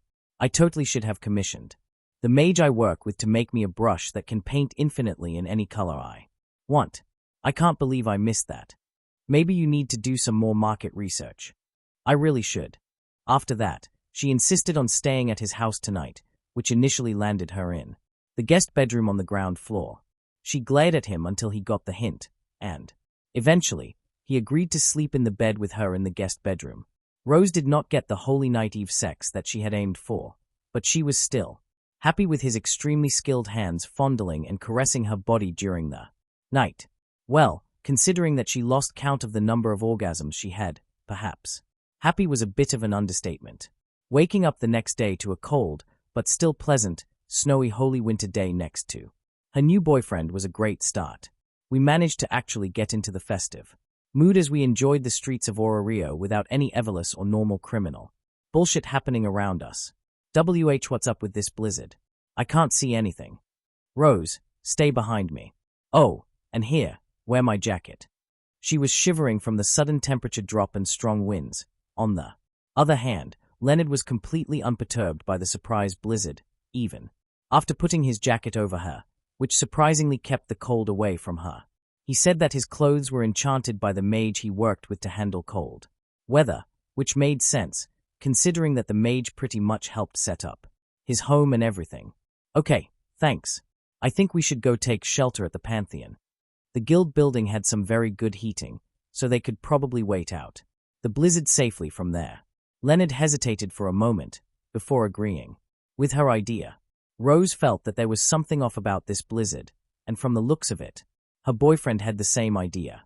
Well, in the end, there was little they could do about it. They weren't adventurers, after all. Kagaya Gajuno POV. Damn it, Elise. The girl bit back a curse. It wouldn't do for her to recklessly breath in the icy air, lest her lungs suffer as a result. She stopped her desperate run for a moment and ran the scarf of salamander wool over her mouth, then breathed warm air through it. This pattern repeated itself as she sprinted her way up to the surface. Her thoughts were focused on what could possibly be her friend's last words to her. You're the fastest among us, Kagaya-chan. I'm counting on you to send for help. What a joke. The fastest. The fastest at running away. Turns out that her best asset is her ability to run away from everything. Like how? She ran away from the Far East, from her problems and her family. She was always running away. This will be the last time. One day, she would be strong enough to actually keep that promise. Finally, the surface. When she reached the entrance of Babel, she saw that Orario was blanketed in white. Damn it, that enormous white wraith can affect the weather to this point. Kagaya made her way to the guild, kicking the doors open, and yelled, "Excuse me. Anyone, please help Elise and Lyra and my friends." What? Now's not a good time dash. The fat elf was cut off by a familiar and ever-welcomed presence, in the form of her goddess rushing towards her. Kagaya, you're all right. Lady Estrella, there's no time. Elise, Everyone else, and hundreds of adventurers, they are all frozen on the 18th floor by an enormous white wraith, and an army of smaller white wraiths. What? They've been frozen. She felt shame at the fact that she had caused her goddess such worry. I'm sorry, Lady Estrella. I feel like committing seppuku now for not having the power to save them. No, you did well, Kaguya. You made the right decision, no matter how difficult it was for you. Kaguya could only feel relieved at the fact that her goddess hadn't blamed her for it, and the information you brought us, it looks like Leonard's theory was correct. Hey, the author. What did her favorite author have to do with this? She looked around and saw that there were several gods. She only recognized Loki, and Hephaestus among them, adventurers, guild employees, and finally, the civilian author himself inside the guild's main building. I had just proposed that the unnatural blizzard could be caused by a halation wraith, a monster that the Zeus and Hera had repeatedly defeating during their time. It's the equivalent of their floor boss, but their spawn rate varies between a few years and decades. Your testimony had just confirmed it. You did well, Kaguya-chan. He flashed her a smile and thumbs up. If he had patted her head there, then the resemblance he had to her kind father, who had tragically died of stabbing himself 3 times in the back, according to her bastard grandfather, would have been even stronger. Millimeter him. She really is a good girl, right? Yeah. Oi. What the hell are you two saying, Lady Estrella, Mr. Leonard? TCH, a floor boss, hey, of all the times that Freya and her familia had to go on vacation outside of Orario, what bad luck. Loki's complaint could be heard loud and clear. The timing couldn't be worse, even my Tsubaki isn't here. Your captain just had to convince her to join up in an expedition to the deep floors of all times. Come on, Heffy. Mema Loki needs some cash for her 15 bottles of Soma for the new year. You flat-chested wastrel bitch. I could have replaced all the defective magic stone heaters in our shitty home for the price of a single bottle of Soma. Forget your wine. Orario's in danger. I will be issuing a mandatory emergency quest dash, which will take too long. Leonard interrupted Royman at that point. I will be volunteering Sir Robert Strong's time to handle this issue. With his speed and power, this matter should be resolved in under an hour. It was only now that Kaguya recognized the fully armored, intimidating escort of Leonard Enfield. She had only heard rumors and a few comments about the man from her goddess, Mariu, and Iska, so she knew very little about the man. I have some methods to cure frostbite, hypothermia, and a few other maladies with me, so I will be going along for first aid and medical purposes, Leonard said, calmly, and climbed onto the armored adventurer's back. Wait, take me with you. I can lead you to where the monsters are gathered. Kaguya. Lady Estrella, I need to do this dash. I like the initiative. Sir Robert Strong, pick her up. And then she was picked just like that and carried along to the dungeon. They were going so fast that by the time she had realized what was happening, they were already at the entrance to the dungeon. The stairs will take too long, let's take the shortcut, Yahoo. The adventurer jumped right down the hole leading to the first floor. To her surprise, not only did they all land unharmed, but she couldn't feel any impact whatsoever upon the landing.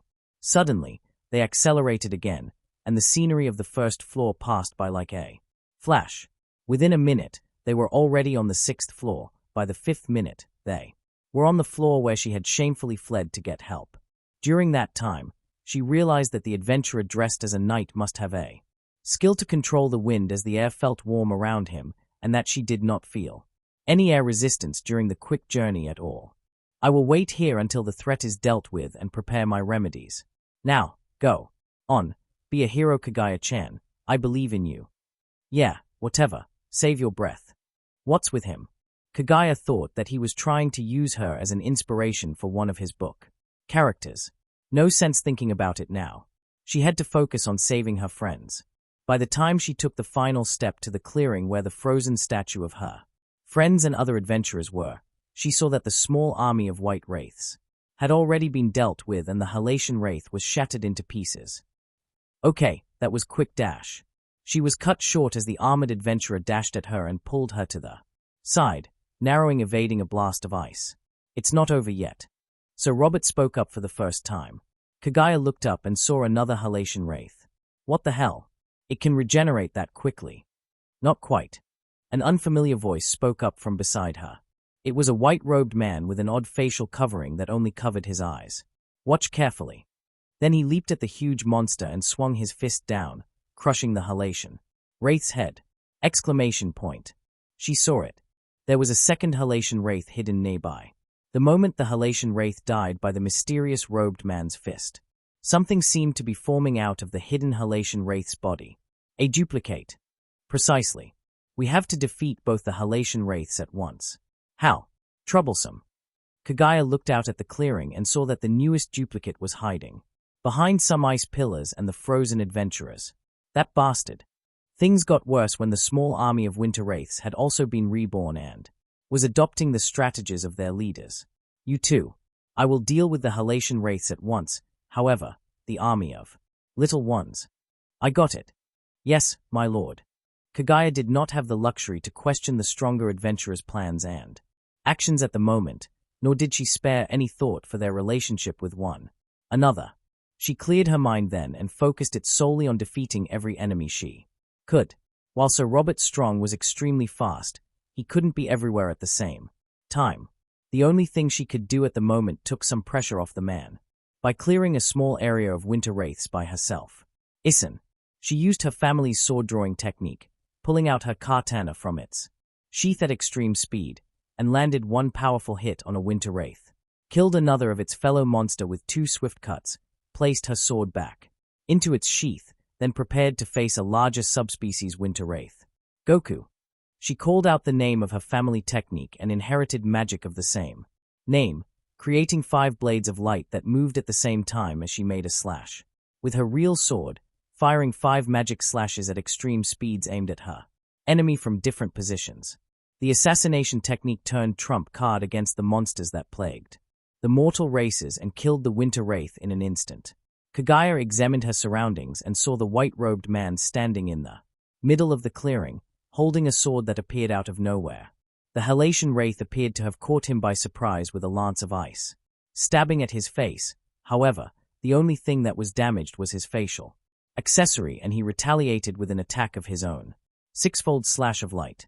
Kaguya gaped at the sight of a technique similar to her own magic, which had been inherited by many members of her family through careful breeding, being used against the monster. There were differences, however, as only 3 of the magic slashes had sliced through the halation wraith, while the other magic slashes had killed 3 nearby winter wraiths. I knew they would aim for the eyes. Never mind, now that I know the amount of force needed.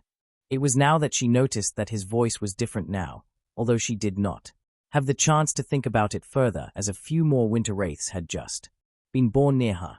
Showdown declaration. An unnatural roar was emitted from the robed man, drawing the attention of all the monsters, including the halation wraiths hidden behind the ice pillars, towards him.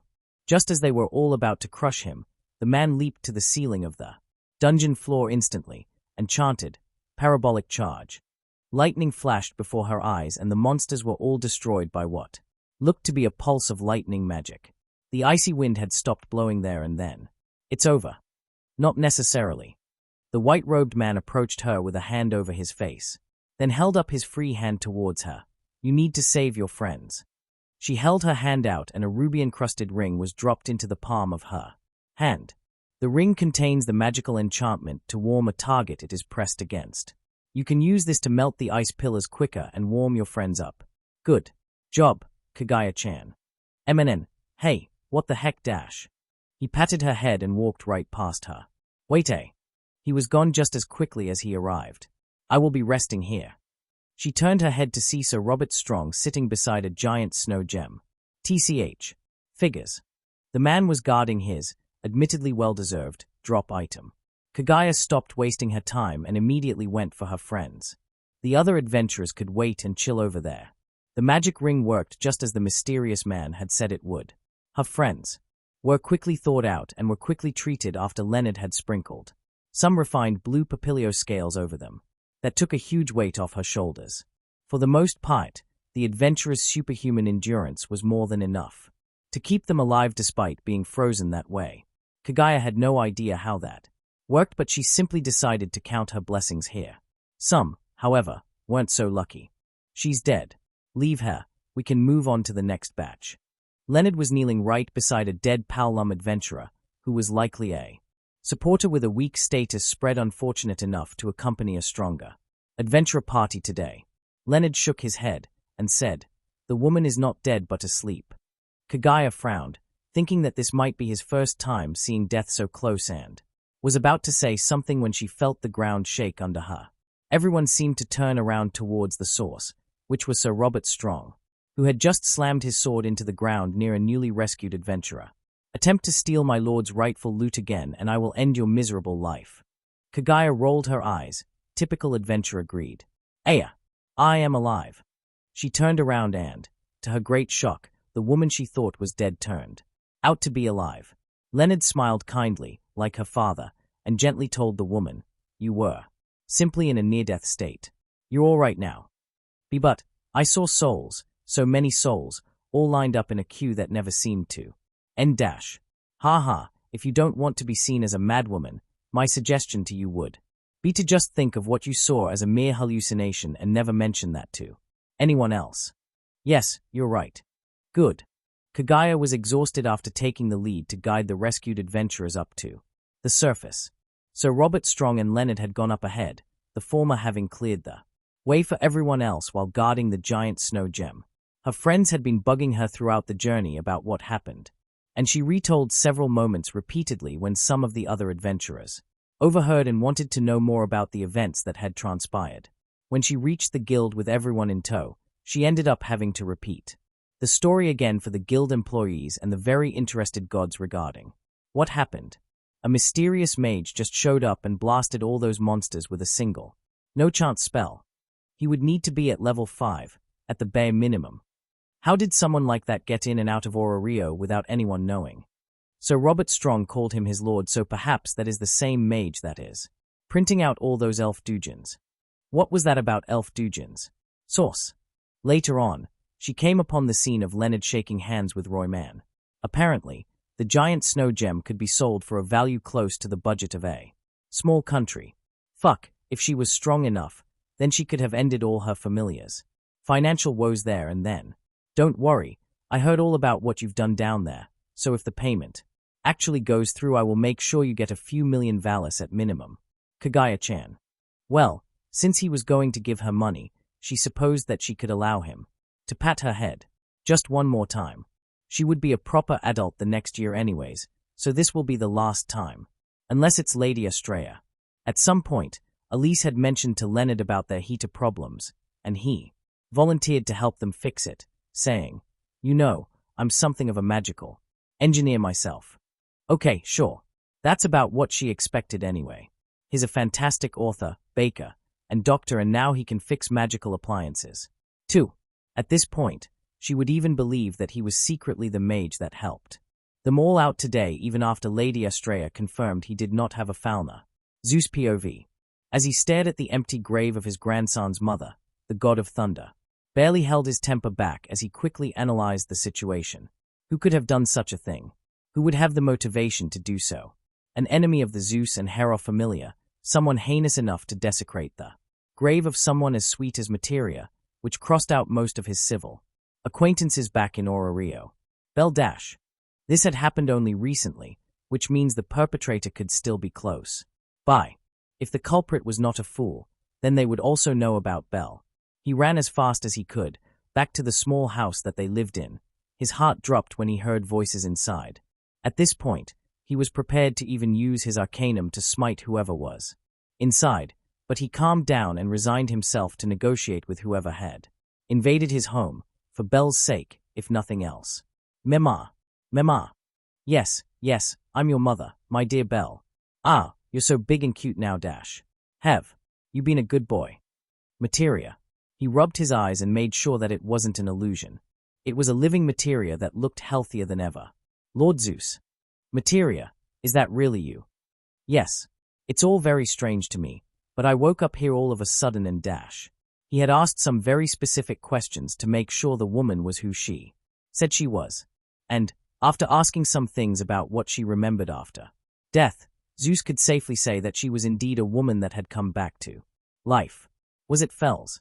Uranos and I had both forbidden it, but the god looked at the heartwarming scene of a mother being reunited with her son, and decided to use the magical communicator to question Uranos another day.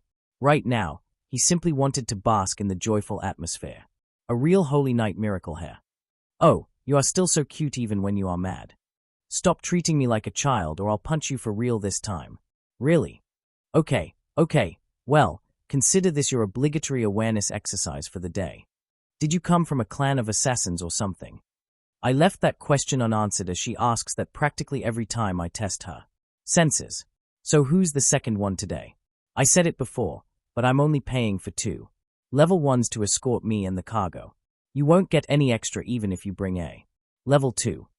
It looks like you already have an idea of who is here. At that moment, Elise jumped out of the unharvested cornfield and somersaulted back onto the main road. Todder. I clapped politely. 7.8 out of 10. Too much hair. Ahaha, come on, I know you love my hair. The red-haired girl flipped her ponytail back behind her shoulders where it belonged. Captain, it's rude to play around on someone else's property. Even though Kagaya said that with a polite tone and pretty smile, the anger behind her words could be easily sensed.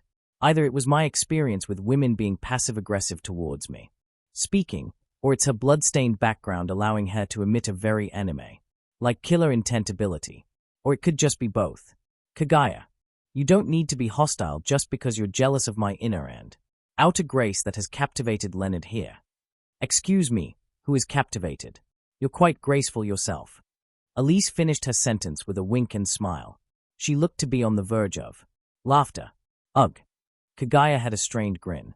I could already imagine the girl spamming swear words in the confines of her mind. Well, as much as I love to see you girls being great friends Kagaya spat to the side, while Elise shamelessly raked her eyes over my bare chest. Oh, I love to see a fit guy like you too. We do have a schedule to keep to and a goddess to pick up along the way.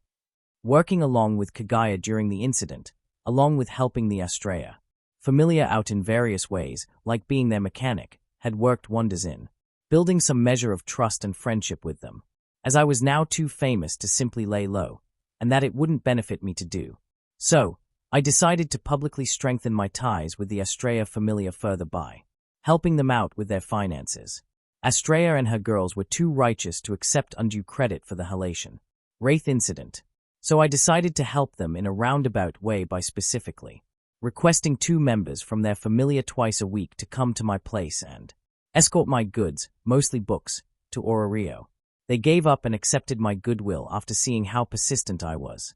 Besides, it gave the Astrea famelia and their goddess a chance to exit Orario rather easily. Other familias do not get that kind of privilege and have to go through all sorts of hoops. Hummies and Freya's familiars are the first 2 deities that first come to mind that can leave Orario whenever they want, followed by Demeters and a few other agricultural and production-based familiars who had properties both in and outside the city. As for how I could afford to buy the time of a familiar at such regularity, to put it simply, the huge snow gem sold through the guild made me one of the richest men in Orario. Even after the guild's cut and my advanced tax payment, I still had over 200 billion valis to my name, almost all of which was supposedly kept on my estate. Actually, in my item box, and as far as the public was concerned, was shared with my mage benefactor that took down the halation wraith. So far, there had been over 100 thieves that tried to steal from me foolishly, thinking that I was unguarded because Sir Robert Strong stayed within the walls of Orario. Officially, he was at my old rented home. Just as planned. I was grateful for them as I really needed the corpses for my experiments into creating a custom mass resurrection spell with the properties of true resurrection. I will have to take a shower first. Do you girls want to come in? Snacks.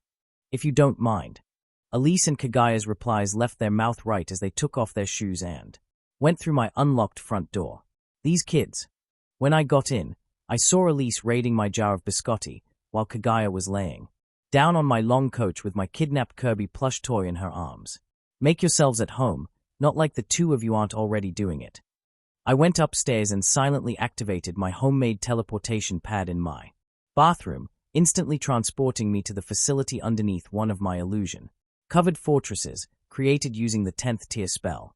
The gold farm contained over 1,000 item duplicators packed up together, horizontally and vertically, which themselves were duplicated from one of my bigger item printers that I could just enchant rapidly, continuously churning out 10,000 Valis coins, which fell into conveyor belts. It reminded me of egg farms, and collected into various vaults. How was yesterday's production, Geldro? Normally, that name would send shivers throughout my body, as it came from one of the few deoungens, with very good art, that evoked genuine emotion from me. Beyond neuron activation, Bono is now operational. However, I wanted to conquer that response as well as give my first created hybrid monster an appropriate name, hence, I named him after that brilliant orc king.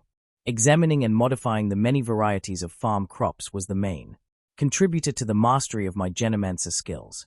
Playing around with a few corpses and captured thieves also helped me discover how to safely modify genetics to my liking.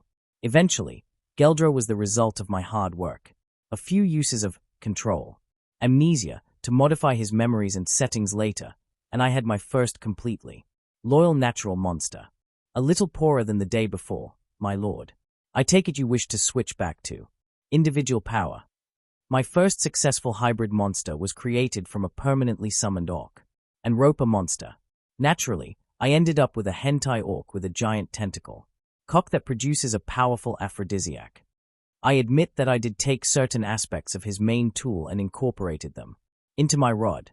As some Dutch philosopher that I can't remember said, prevention is better than the cure, hence it is better to take anti-NTR precautions instead of just relying on a successful rescue of a lover from being addicted to NTR bastard cock in the future.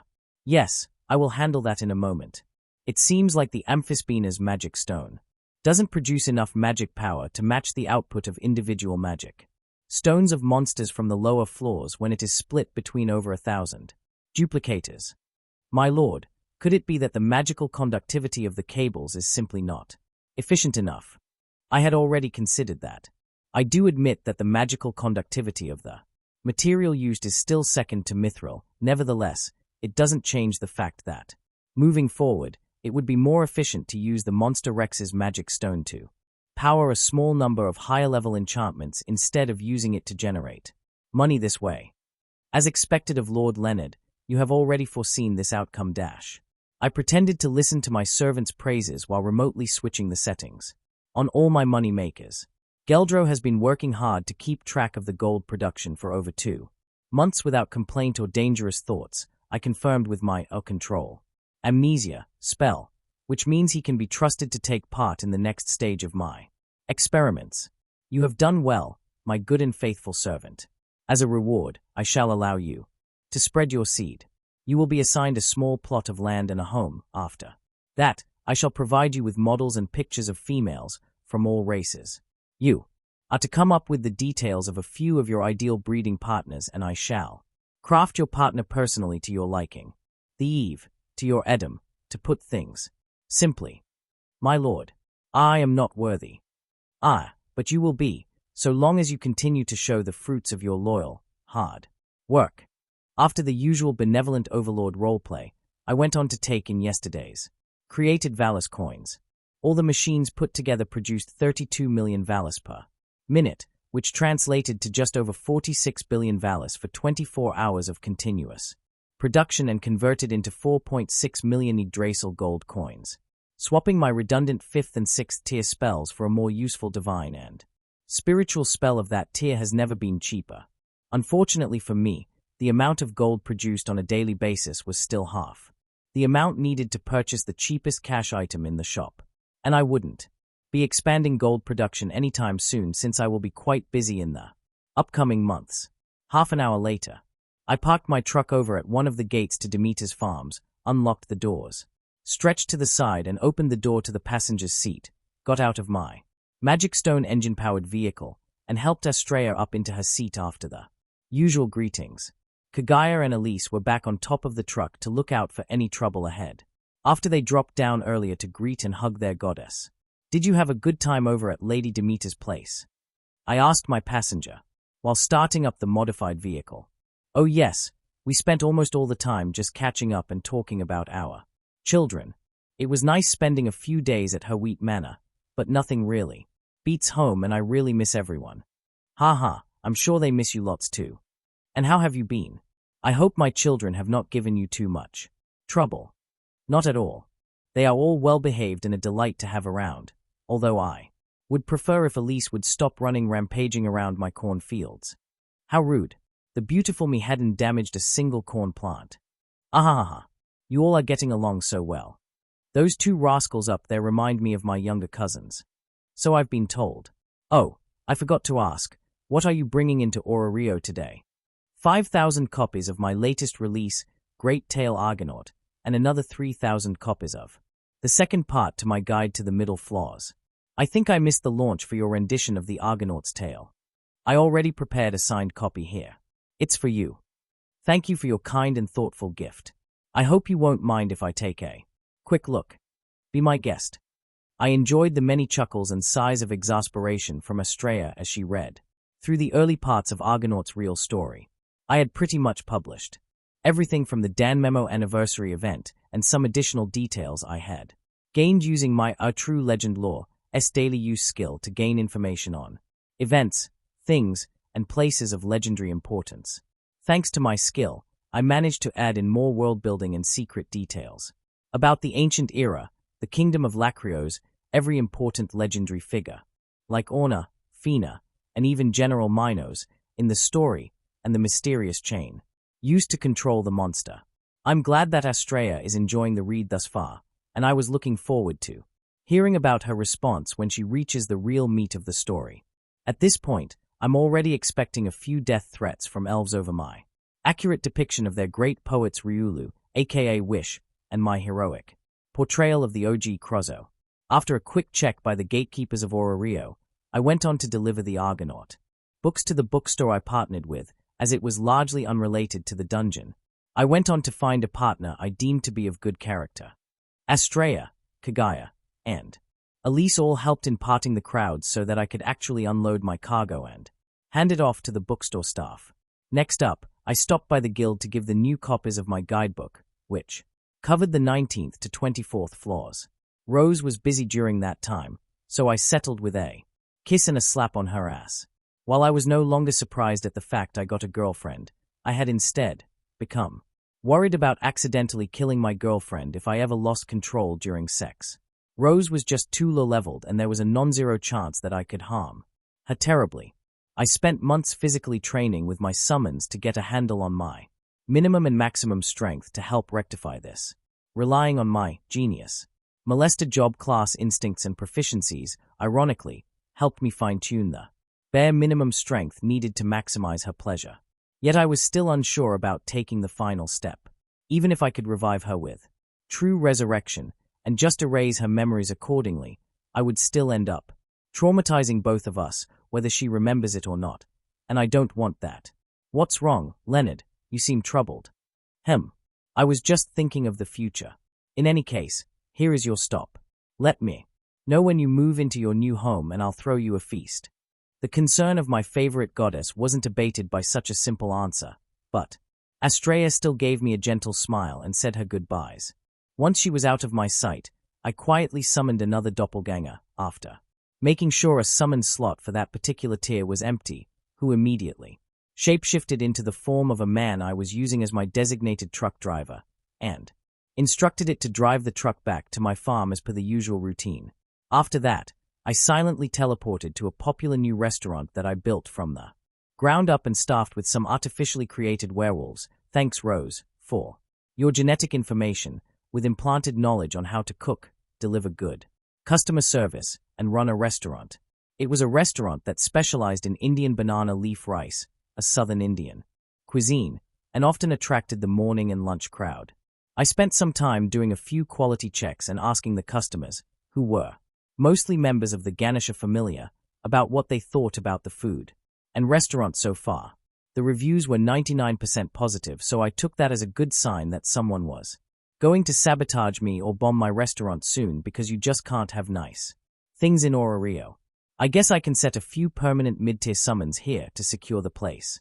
After that, I waited at a medium-sized table until the people who had asked for a meeting with me arrived. Finn Daimner, a pleasure to finally meet you. I'm glad that you could find the time, in your busy schedule, to make it. I was making it seem like I was the one that asked for a meeting in a place where there were enough civilians and adventurers to gossip about it. I knew that asking him to meet at a restaurant I owned might be taken the wrong way, so this was just my method of giving face to him. That said, I said his full name just because it was such an anime character thing to do. If it were not for the slightest twitch in his expression, then his smooth follow-up might have convinced even me that it happened just as I said. Likewise, Leonard Enfield. It is always my hope that my experience in the lower floors will be able to help and encourage adventurers from all walks of life. Also, I always wanted to try the food here. I look forward to chronicling your experiences, and please, do have a seat and order whatever you want. It's on the house. And right after that, I had to greet both Riveria and Gareth, who Finn had dragged along with him to share their experiences and get their names as main contributors. In my book, they likely saw how people started talking more about the Astrea famelia after I included their thoughts and also interviewed some of them for my first guide on the middle floors. And after considering the fact that my books were sold to other countries, realized that it was a good opportunity to spread their name and even get recruits that way. Gareth was more than happy to order the more expensive, but still cheap for adventurers, dishes and try out all the drinks. He seemed to like the iced tea. Iced Tay Tarik was my favorite drink on the menu too, out of them all, and enjoyed the crab curry the most among the selection given. Yes, more curry. Flood my rice with the curry. Okay, maybe he liked it a little too much. Finn was actually trying everything at a sane and moderate pace. On the other hand, Riveria stuck with the base vegetable rice meal and only had the non-spicy dor sauce. In addition to that, she only ordered fruit drinks. How was your latest expedition? I heard that you were scouting out the attack patterns of the Udos. How did that go? The expedition went better than expected. We were fully prepared to deal with the venomous nature of the polluters this time around by drilling all our members in swift antidote administration. As a result, there were no deaths or serious injuries among the front-liners. The conversation was largely civil, other than Riveria clearly looking disgusted at Gareth's eating etiquette and wishing she was anywhere else due to the strong curry smell seeping into her expensive clothes. Eventually, our meeting came to an end, and we departed amicably. You know, I was actually pretty worried about meeting you all from the Loki famelia. Why's that? We're not the Freya famelia. Fucking simps and they're crazy. Yeah, just ignore that. Anyways, I was just worried about you all being just a little bit salty about the fact that you totally missed the opportunity to kill that Halatian wraith and add 200 billion valis to your coffers. Please don't remind me of that. I have had to deal with Lady Loki complaining about it every day at every meal, every 15 to 20 minutes whenever the notion of money is brought up. Well, there goes his stress levels again. At that moment, I got a telepathic call from Sir Robert Strong, saying that he was currently stalemated against the Udos because he risked his armor getting damaged. I thought that he was just being overly cautious, considering that the level difference would still allow him to chip away at the boss, and that at my current level, replacing and improving on his armor wouldn't take as long as before. I checked my watch and nodded to myself. Yep, I have the time. I might as well see if I can finish that task as well. A few minutes later, at the 37th floor and beyond. Silent magic, time stop, dimension move, triplet maximize delay magic, reality slash. And just like that, I had a dead boss monster and a kick-ass giant sword to play around with. Come on, Sir Robert, we're scouting the next floors. Locate species. Oh wow, I found her. It really did not take long to teleport to my target with a bit of scrying and the gate spell, breaking the magical ice that kept the spirit-human hybrid child frozen for ages, was just as easy. As someone that considered this scenario for a long while, I was fully prepared to manage and care for a traumatized little girl. Okay, sure, I wasn't the best with children, but I have lots of good food, desserts, and video games to keep them occupied. I also give great hugs and head pats. Yeah, I am totally ready to take care of a child. This will be for today. Next part coming soon. To keep in touch, please subscribe and press the bell icon.